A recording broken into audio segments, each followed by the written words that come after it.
నమస్తే. నా పేరు భువన్. భువన విజయం ఛానల్కి స్వాగతం.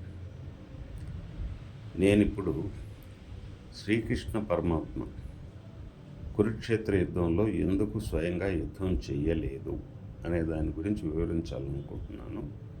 ఈ వీడియో మీకు నచ్చినట్టయితే లైక్ చేయండి, షేర్ చేయండి, ఈ ఛానల్ని సబ్స్క్రైబ్ చేసుకోండి. మీకు నచ్చలేదంటే కామెంట్స్లో చెప్పండి. ఇక విషయానికి వస్తే, శ్రీకృష్ణ పరమాత్మ అవతారం ఈ భూమిపైన ఉండే అధర్మాన్ని నాశనం చేసి ధర్మాన్ని మళ్ళీ నడపడం కోసం వచ్చిన అవతారం. అందుకనే ఆయన మొట్టమొదటి నుంచి నరకాసురుడు వగైరాలందరినీ సంహరించుకుంటూ వచ్చారు. తర్వాత కురుక్షేత్ర యుద్ధాన్ని కొని మొదటి నుంచి ఒక వ్యూహం ప్రకారం చేసుకుంటూ వచ్చారు.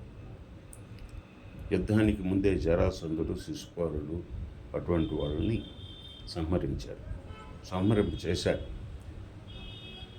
వాళ్ళందరూ కూడా కౌరవ పక్షాన వచ్చి పోరాడితే పాండవులు వాళ్ళందరినీ కలిపి జయించడం చాలా కష్టమవుతుందని ముందే వాళ్ళని ఎలిమినేట్ చేసేసి తర్వాత పాండవులకి కౌరవులకి కురుక్షేత్రంలో యుద్ధం జరిగింది. కృష్ణుడు ఏమన్నాడంటే, నేను యుద్ధం చెయ్యను, ఊరికే సాయంగా నిలబడతాను. నేను ఒక పక్షం 10,000 మంది నారాయణ సేన, నాతో సమానమైన వీరులు, వాళ్ళొక పక్షం, మీకు కావాల్సింది కోరుకోండి అని చెప్పేసి అంటే, అప్పుడు అర్జునుడు కృష్ణుడిని కోరుకొని వస్తాడు. నేను యుద్ధం చెయ్యను అనేది ఒక మిష వేరు, కారణం వేరు. దాని వెనక వేరే కారణం ఉంది, దాని గురించి వివరిస్తాను. శ్రీకృష్ణుడు వచ్చింది భూభారాన్ని తగ్గించడం కోసం.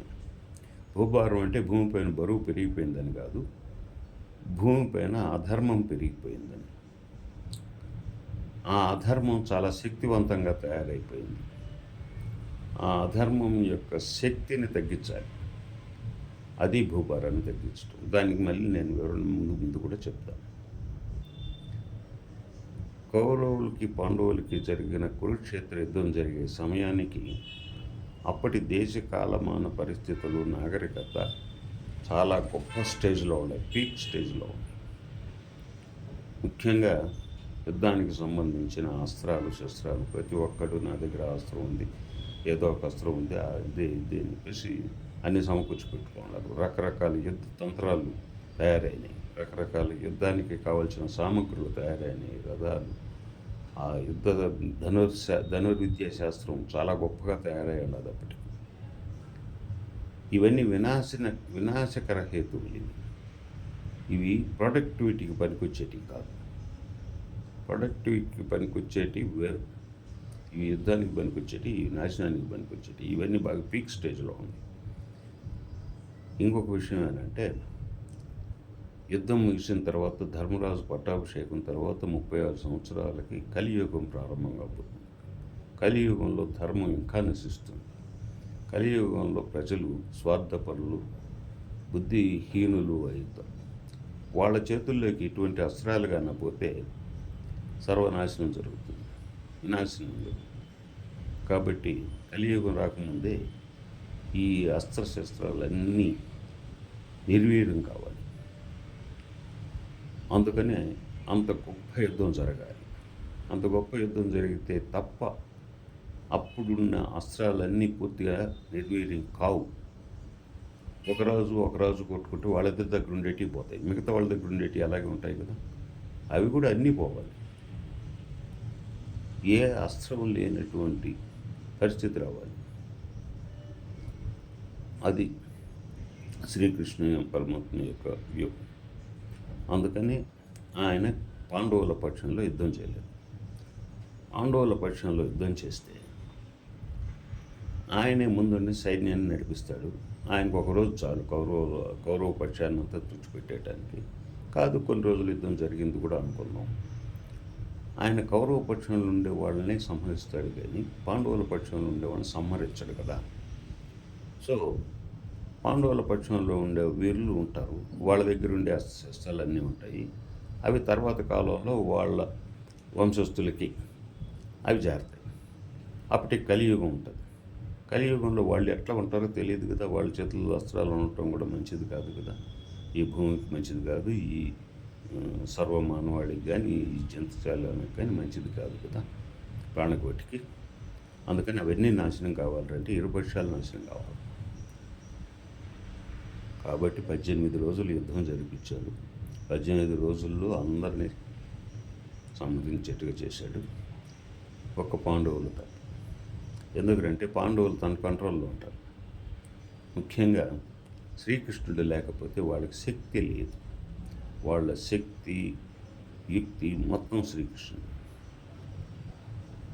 శ్రీకృష్ణుడు లేకపోయేసరికి ఇంత గొప్ప గొప్ప యుద్ధాలు చేసినటువంటి అర్జునుడు కూడా దారి దోపిడి దొంగలన్నీ నిలువరించలేకపోయినాడు. జయించడం కాదు కానీ వాళ్ళని అడ్డుకోలేకపోయాడు.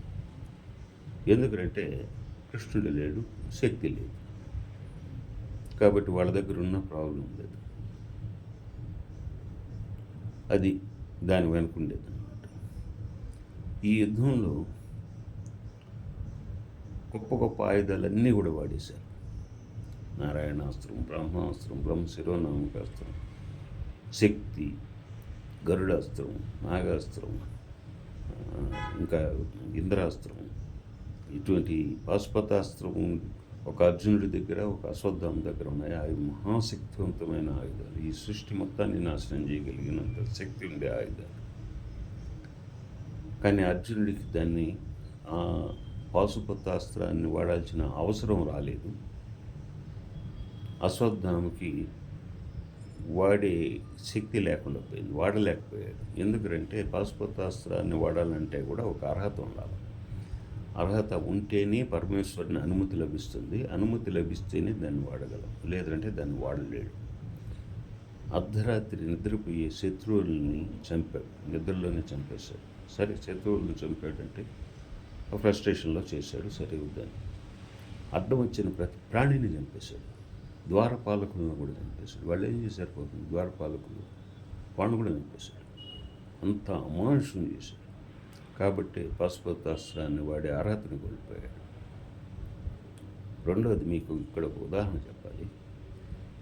ఈ అస్త్రాలు దుర్మార్గుల చేతిలోనూ పిచ్చోడి చేతిలోనూ ఉంటే వాడుతాడు, ఎలాగైనా వాడుతాడు అనే దాన్ని పక్కన పెడితే, ద్రోణాచార్యుడు లాంటి వ్యక్తి కూడా ఒక స్టేజ్లో విచక్షణ కోల్పోయి బ్రహ్మాస్త్రాన్ని సాధారణ సైనికులపైన ప్రయోగించాడు. చూసారా, ద్రోణాచార్యుడే విచక్షణ కోల్పోయాడు. అటువంటిది రేపు రాబోయే కాలంలో కలియుగంలో ఇటువంటి అస్త్రాలన్నీ ఎవడోడి చేతిలోనూ ఉంటే వాడు ఎట్టెట్లా వాడతారండి.